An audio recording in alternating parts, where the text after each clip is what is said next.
Namaste, and welcome to our continuing series on the synthesis of yoga. We are in the conditions of the synthesis, the 3 steps of nature, page 17, beginning with the sentence, "For as is indicated by the name," continue. Right. With our beloved Ranga. How can I forget that? Okay. So we'll read the whole para and then we'll come back to it.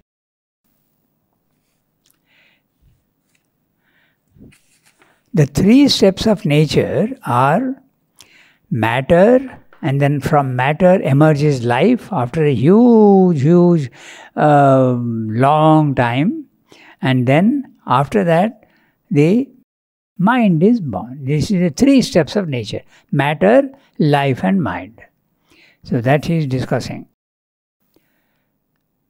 For, as is indicated by the name, causal body, karana, as opposed to the 2 others which are instruments, karana.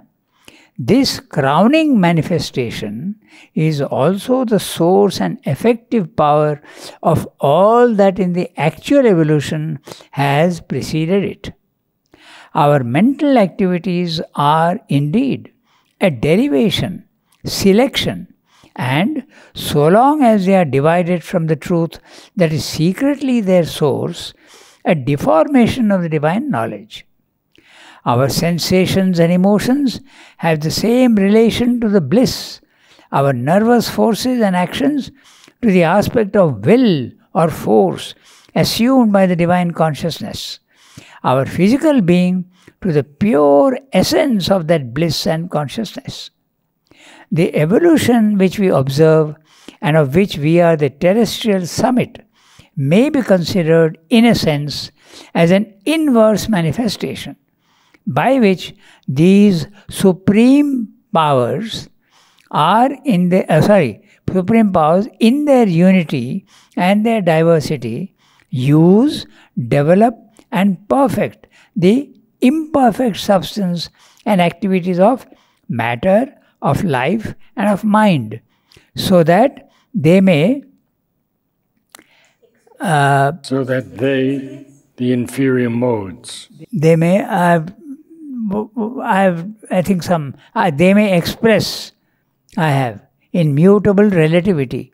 So the inferior modes, that's what you have? Yes, the inferior modes may express in mutable relativity. Okay. So, may express in mutable relativity an increasing harmony of the divine and eternal states from which they are born. If this be the truth of the universe, then the goal of evolution is also its cause. It is that which is immanent in its elements, and out of them is liberated. But the liberation is surely imperfect if it is only an escape, and there is no return upon the containing substance and the activities to exalt and transform them.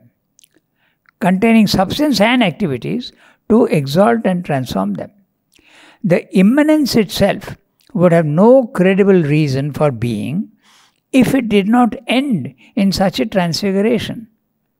But if human mind can become capable of the glories of the divine light, human emotion and sensibility can be transformed into the mold and assume the measure and movement of the supreme bliss.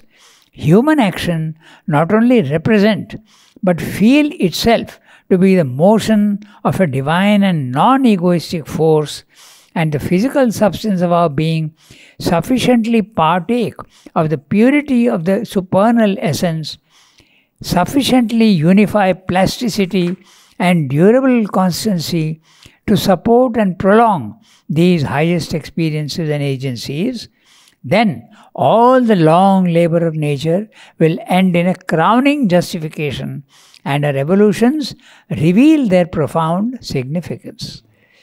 The language is a little involved, but basically I'll tell you in brief what he's saying, then we'll read the para. He's saying that there is a descent of Satchidananda into the opposite of itself. This is the involution. And in the involution, he is now discussing only the 3 steps. There is the matter, life and mind. But you can also think of it as the physical world, the subtle world and the causal world.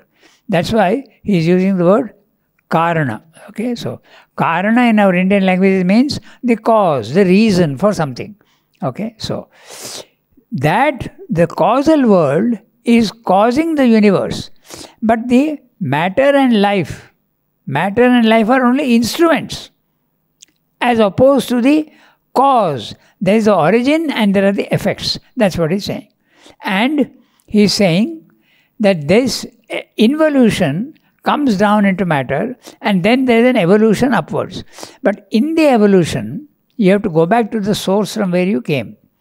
But in the process, instead of going back to the source where you escape into the source, but you are leaving the physical world alone.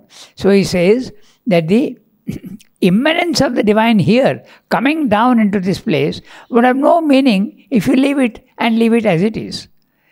So this is Sri Aurobido's contribution to it. He says, escape by all means out of body, mind, life, but come back into it to transform it. Okay, we'll read what he's saying. So, for as is indicated by the name causal body, so he is talking of the 3 levels: gross body, subtle body, causal body. The gross body is where the individuals are. The subtle body is where the cosmic forces are. And the causal body is the origin of everything. And that's the transcendent. So you can also substitute these gross body, subtle body and causal body by transcendent, cosmic and the individual. Okay? So, Karana, as is indicated by the name causal body, Karana, as opposed to the 2 others which are instruments. Karana.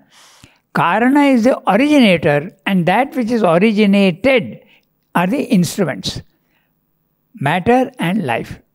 Okay, so this crowning manifestation is the source and effective power of all that in the actual evolution has preceded it. So the crowning manifestation, you have to go right up to the causal world. So before it's a crowning manifestation, but it's also the source and effective power of all that in the actual evolution has preceded it. You are climbing up, first you have matter, then you have life, then you have mind, and then you go to the source of everything. But it contains all these things in itself. That's what he's saying. You see, is a source and effective power of all that in the actual evolution has preceded it. What has preceded in the actual evolution? Matter and life and mind. So these are powers which are contained in the source. That's what he's saying. Our mental activities, and now he's showing you the connection between these 2. Okay? Our mental activities are indeed a derivation, selection, and so long as they are divided from the truth that is secretly their source, a deformation of the divine knowledge. Now he is giving you the links between the highest and the lowest. The causal world, you can also call it the supermind for our understanding. So the supermind contains mind because that's a knowledge aspect, chit. And when it comes down into manifestation, it becomes the mind. And mind is, however limited, its source is chit. Its source is in the supermind.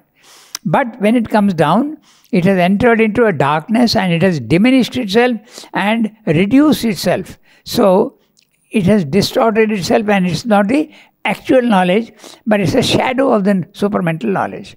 So it is distorted. Now he establishes the connection between supermind and mind, and then also the Chit Shakti with the vital, and bliss self also he is connecting, and Sat, which is the essential substance, becomes the body. So this is the connection he is making between them. First of all, the mental. The mental activities are indeed a derivation. They are coming from the supermind. Okay? The causal, he has used the word here, karana. He has not yet introduced the idea of supermind, so he is not saying, but we can easily go there and say, the supermind is the cause of the universe. Therefore, mind is a derivation, a shadow play, or a reduced condition of the supermind. Okay? And selection, it's also a selection. It's a reduction. And so long as they are divided from the truth, that is secretly their source. So the supermind is the source of the mind. Okay? It's a deformation of the divine knowledge. Our mind is a deformation of the divine knowledge. But when you rise in consciousness and go back there, you will have the divine knowledge. Now he comes to the Chit Shakti, okay, the vital element. Our sensations and emotions have the same relation to the bliss. Our nervous forces and actions to the aspect of will or force assumed by the divine consciousness. He is a little flexibly he is using his words, but in other places he is very, very clear. I have our vital forces. Yes. Here. That's right. You didn't have that. Nervous forces, but... nervous forces you had, and I have vital forces. Yeah, I have noted that. Unfortunately, I am using my book because I don't have the tablet. I could have brought the CWSA, but then I have my notes here. That's why. So, he is telling you that Sat, Chit, Shakti, Ananda. Sat becomes matter or corresponds to our body. Chit, Shakti corresponds to the vital. Okay, the prana, and bliss becomes the psychic being. He has not said that here, but he is establishing a loose connection and very precise connection he says elsewhere. So bliss self becomes the psychic being in man, and supermind becomes mind. That's a connection he is making. In other words, the ascetic is rejecting body-mind life, Sremdo is not in agreement with them. He is saying, don't reject that which is, even the shadow of the divine is divine, essentially. So we don't reject it.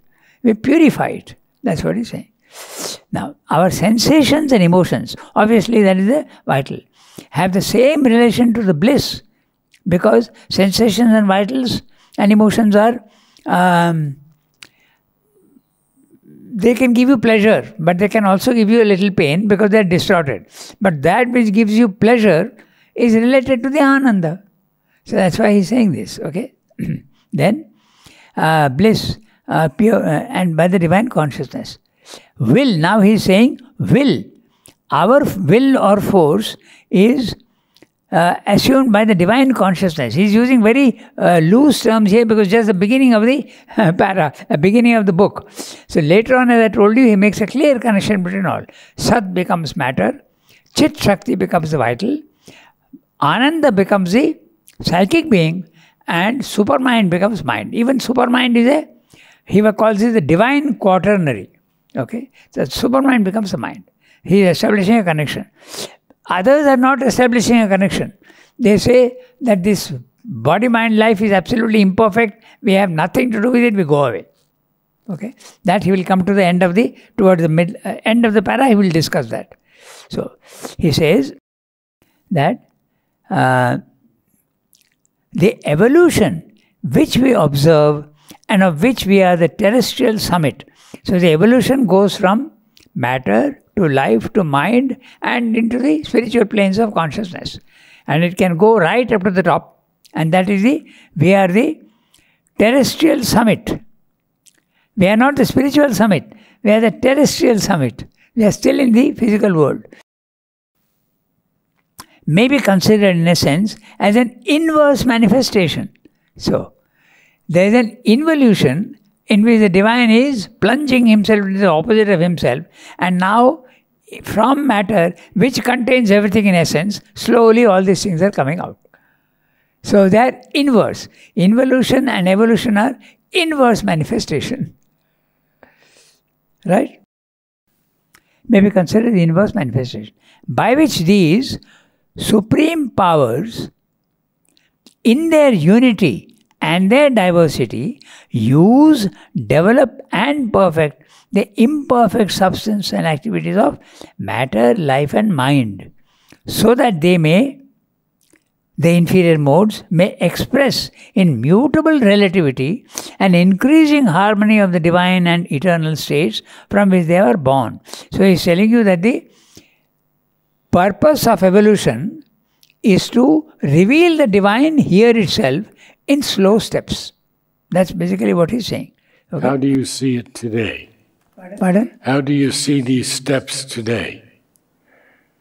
These slow steps. Yeah, that's right. Today also, in our 2022? Yes, it's a slow process, but it is going on.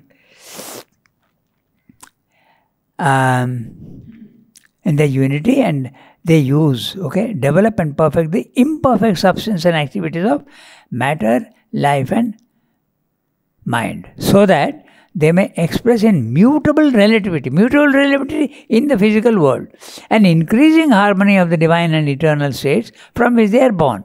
So what he's saying is, evolution is slowly revealing the divine qualities, omnipotence, omniscience and omnipresence. Slowly the physical world is being manipulated in such a way that these powers are being revealed. That's what he's saying. And the purpose of evolution is to go back to where you came from, but in the physical world. The ascetic, the yogi can go back there, but that leaves the physical world as it is.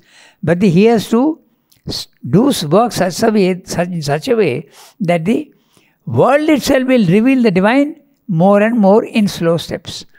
Not all at once, not possible. Okay, so in mutable relativity, the world is mutable and it's also relative. Okay, an increasing harmony of the divine and eternal states from which they are born. If this be the truth of the universe, then the goal of evolution is also its cause. The divine is the cause of the universe, and the goal of evolution also is divine. It's the same. That's what he's saying. Okay, clear. The goal of evolution is also its cause. It is that which is immanent in its elements. So, the divine is immanent in the elements. What are the elements? Normally use the word elements for ether, air, fire, water, earth. So, the divine is there everywhere. In all these things, the divine is there. You don't see him, but he is there. Just like the tree is there in the seed. Okay? Immanence. And out of them is liberated. So, one by one, these things are coming out. Again, like the Russian doll. Okay? Slowly they are coming out. They are there. But the liberation is surely imperfect if it's only an escape and there is no return upon the containing substance. So the containing substance is matter. Matter is the substance which contains life, mind and supermind. So if you escape from matter, but if you don't come back into the containing substance and change it, then what is the purpose of evolution? That's what he's saying. Okay? Look carefully.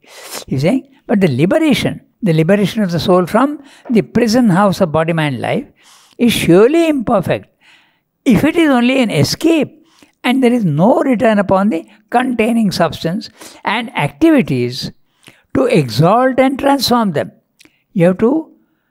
Evolution is fine. First you escape, but then you come back and change all these things.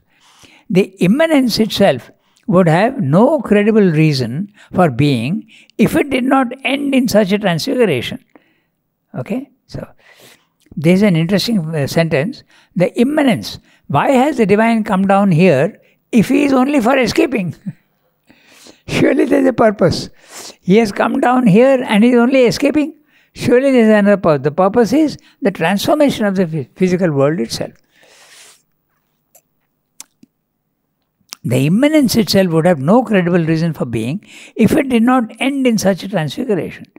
But if human mind can become capable of the glories of the divine light, so the human mind can go to light. There is a connection between the light is knowledge, and human mind. Human emotion and sensibility, the vital, can be transformed into the mold and assume the measure and movement of a supreme bliss. Our vital being should be able to reflect the supreme bliss, the divine Ananda. Human action not only represent but feel itself to be the motion of a divine and non-egoistic force, and the physical substance of our being sufficiently partake of the purity of the supernal essence, sufficiently unify plasticity and durable constancy to support and prolong these highest experiences and agencies. Then all the long labor of nature will end in a crowning justification, and her evolutions reveal their profound significance. Each word we'll look at it and find the justification for it. So he's saying, mind must become full of divine light. The vital, however impure it is now, should become full of ananda, and even our body should partake of the supernal essence. The supernal essence is the subtlest of matter, Sat. So matter also should become a sufficiently partake, he's saying, because our body is much more developed than the animal body. The animal body is much more developed than the plant body. So there is at the higher level, the body of the supramental race will be sufficiently plastic as well as durable, okay, and constant. And it must be able to support the divine consciousness. That's what they say. There is a biological evolution which supports the evolution of consciousness. If the biological evolution is not there, a divine consciousness, how will it enter into a body which can support it? It can't. So there has to be a biological evolution also, which will be more and more subtle and more plastic. So the supramental body will be a body, it will be substance. It will be substance. Yes, it will be substance. It's not something airy-fairy. But the substance will be capable of incorporating the divine consciousness. Just as the animal cannot incorporate into itself the spiritual consciousness, it needs a human being. He has told you earlier, if you remember, when man was made, the God said, yes, this is fine. Now we can come into it. So, the biological forms are also becoming more and more complex and capable of supporting a higher and higher consciousness. So, the human body... Can you give some examples? Pardon? Can you give some examples of the biological forms? Oh, very simple. The worm, okay? It has no mind, but it's got a life. So it's a biological form which cannot have mental consciousness. But how is it becoming more and more capable? So the worm can become something like a small insect. It can move much faster, it can sense things. There are biological forms. Take a cat or a dog. Is not a cat far superior in its capacities than the worm? So the consciousness in the worm is divine essentially. So it doesn't want to remain imprisoned in that worm body. It wants to migrate to a higher body, where it will be able to express itself more easily. So as soon as the biological form is ready, it migrates into it. What is migrating? The divine presence, the divine consciousness is migrating into the cat. And from the cat, again it wants to migrate because it's divine in essence. So when it gets a higher biological form, man, then it migrates into the man. Right? And now we can't incorporate the supramental force, we can't incorporate. So you need a supramental biological form. You follow what I'm saying? And that biological form will not be like ours. It will not have a liver, it will not have a stomach, it will not have kidneys. They will be replaced by energy centers. He has discussed this in the book, The Supramental Manifestation upon Earth. So it will be a body capable of sustaining the divine consciousness. That's what he said. Yeah, I just didn't quite get how the worm is evolving into that higher consciousness. That's what I wanted to explain to you. The worm is not evolving. The worm remains a worm. Okay. It's a consciousness in the worm which is essentially divine and doesn't like to be imprisoned in that worm body. Okay. So, but it has to migrate into something superior. But if the biological form is not available, how can it migrate? Got it now. Now it's clear. So as soon as a biological form which is slightly superior, now the worm consciousness says, the divine worm consciousness says, here is something better, I go there. So it's a consciousness that is evolving. So the line in Savitri, and in the worm foresees the coming God. That's right. Now it's clear. Yeah. So this is what we must understand. The biological evolution is, they are saying only forms are going on changing. Okay? But it's actually the spiritual consciousness, in the spiritual evolution, it is a consciousness that is evolving and occupying biological forms higher and higher and higher. Excellent. And that is the reason why he said earlier that the animal cannot have a mental consciousness. But mental consciousness, the material, the physical world has to create a substance which is capable of thought. And that's our brain. The brain is matter which is capable of sustaining thought. So when the animal wants to evolve into the next stage, there has to be a form ready for it. It has to go to a higher form. Yes. So even in the animal world also, there are grades. For instance, the chimpanzee is definitely because it's got a brain. The dolphin also got a brain. Okay? So even the lower forms can migrate into higher biological forms. But from there, it can't have a divine consciousness. But as soon as man is there, his consciousness, his biological form is now sufficiently plastic to allow a divine consciousness. But not a supramental consciousness. For that you have to evolve a divine body. And a divine body would be, he has not said that here, but it would be sexless, it would be self-created. Swayambhu, it would create itself, not in biological, not a sexual body.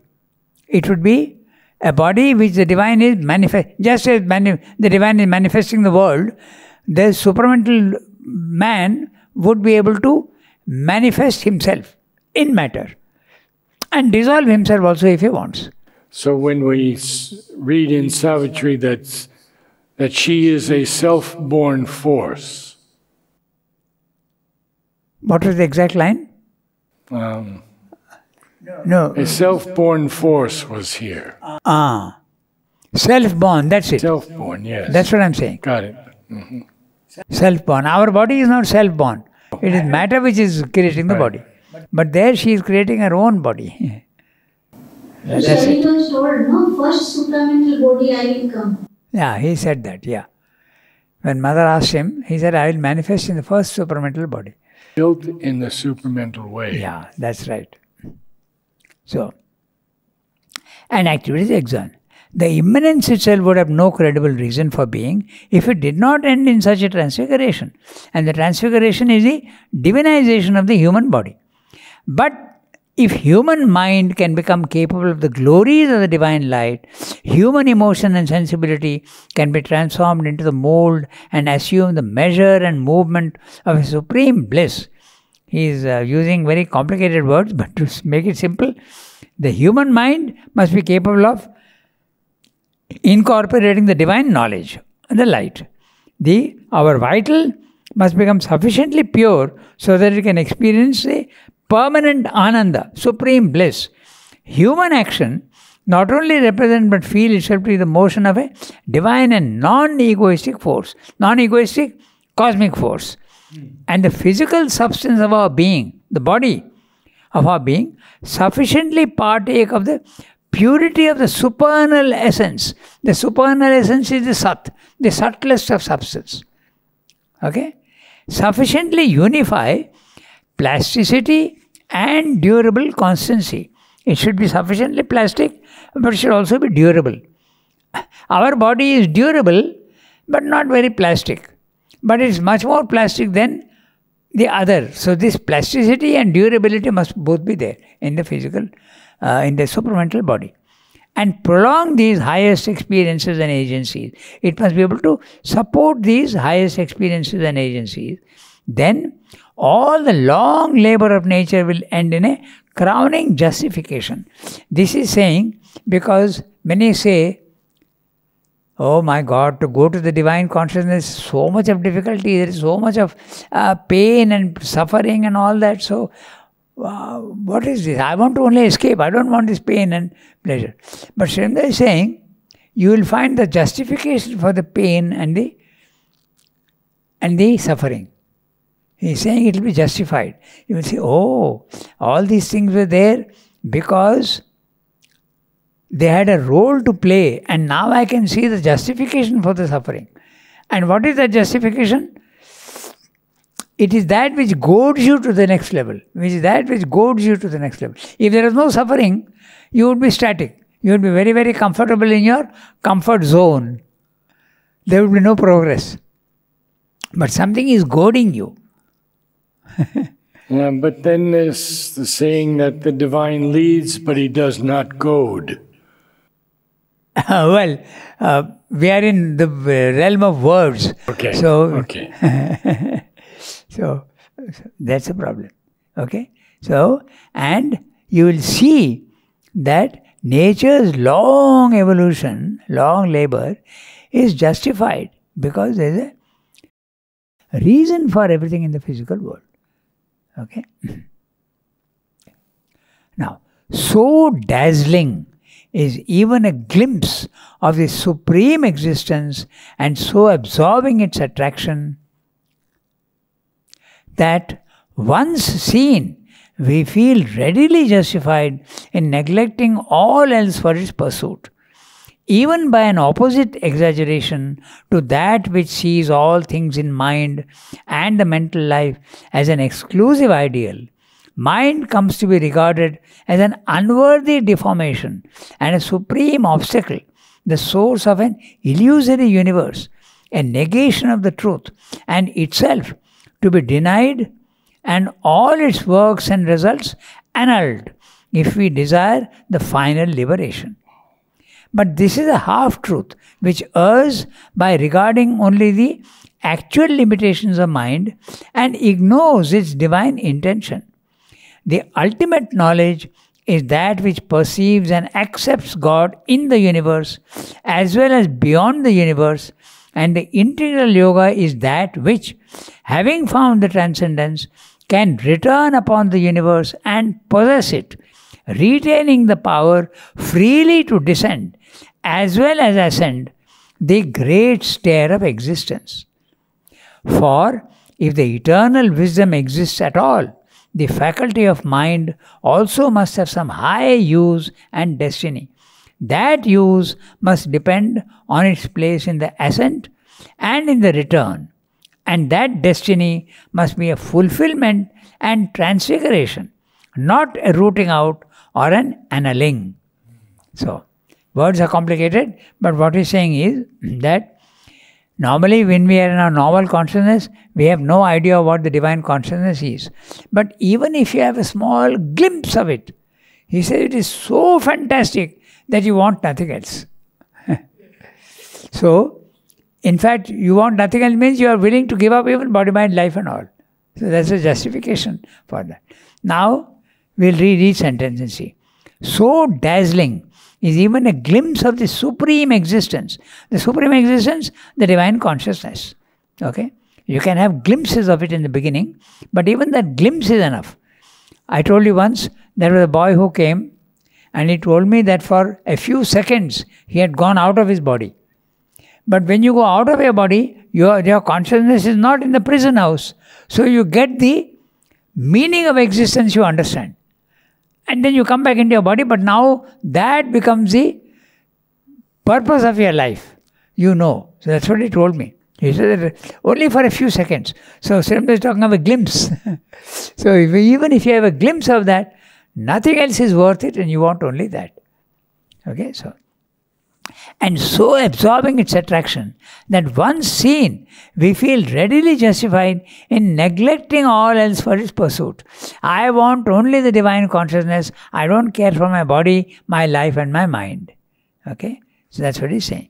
And even by an opposite exaggeration to that which sees all things in mind and the mental life as an exclusive ideal, mind comes to be regarded as an unworthy deformation and a supreme obstacle. When you go to the self, you see that the mind is distorting the truth. So you don't want to have anything to do with it. You want to reject it. Okay, so that's what he's saying. And it's a supreme obstacle, the source of an illusory universe. When you leave the mind and go to the higher mind, the world becomes an illusion. That we have discussed many times. The world becomes an illusion. So, when I was in my mental consciousness, I was seeing everything wrong. So why should I continue to be there? I don't want the mind. Okay, that's what he's saying. But he does call it an opposite exaggeration. Yes, it's an exaggeration. Yes. The ascetic is exaggerating. That's what he's saying. Okay? So, mind comes to be regarded as a source of an illusory negation of truth, and itself to be denied, and all its works and results annulled, if it desires the final liberation. I want only the divine consciousness, so therefore I reject all these things. Okay? But it's an exaggeration. As he says, but this is a half-truth, which errs. What is the error? By regarding only the actual limitations of mind and ignoring its divine intention. The mind you are not seeing, you are seeing its imperfections, but I don't see what it's capable of. But you can you can understand the capable of the mind only when you go to the higher level of consciousness. That's why when you get that glimpse, you understand that yes, the mind is capable. And if you see that, then you won't reject the mind. But the attraction of the higher consciousness is so intense that you want to neglect everything else. It's a justification for the ascetic. He's saying that there is you can understand why he wants to reject. Okay? So, but he says, you are ignoring the divine intention. The ultimate knowledge, not the spiritual knowledge, but the ultimate knowledge is that which perceives and accepts God in the universe. So, the ascetic is not accepting God in the universe. The universe is only an illusion. I don't want it. As well as beyond the universe. So, he is transcendent as well as cosmic. That ultimate knowledge understands that. And the integral yoga is that which, having found the transcendent, can return upon the universe and possess it. So, when you possess something, you have power over it. I possess this book, I can do what I want with it. So, he's saying, get the transcendence. Get rid of your illusion that you are the body, mind, life. Go up, purify yourself. But having gone to the transcendent, come back with that consciousness and change the body, mind, life. That's the integral yoga. That's what he's saying. Not the other yogas. The other yogas are rejecting. No, he says the integral yoga, yes. That's right. Okay? That's it. Which having formed the transcendent can return upon the universe and possess it, retaining the power freely to descend as well as ascend the great stair of existence. So which is the great stair of existence? In sequence, the inconscient, the subconscious, matter, life, mind, higher mind, illumined mind, intuitive mind, overmind, supermind. This is the great stair of existence. So, you have to climb, and once you have climbed there, come back and change this also. That is the integral yoga, not the other yogas. The other yogas are satisfied by rejecting all this and going up. Srimad says, I have no problem with that. If they want to do that, let them do. But integral yoga, I want to change even the lowest. Okay, so, for if the eternal wisdom exists at all, the eternal wisdom, the highest divine wisdom, at all, the faculty of mind also must have some high use and destiny. Otherwise, why did the divine create it? That use must depend on its place in the ascent and in the return. It must come back to where it started its journey from. And that destiny must be a fulfillment and transfiguration, not a rooting out or an annulling. It should not reject body, mind and life, but it should fulfill and transfigure. So, what would be the transfiguration of the body? It would not be subject to death. It would not be subject to hunger and sleep. It would be illness. Illness? Yes, no illness either, nothing. It would be master of itself. What would be the transformation of the vital? Pure enjoyment. Pure enjoyment, not pleasure, but pure enjoyment.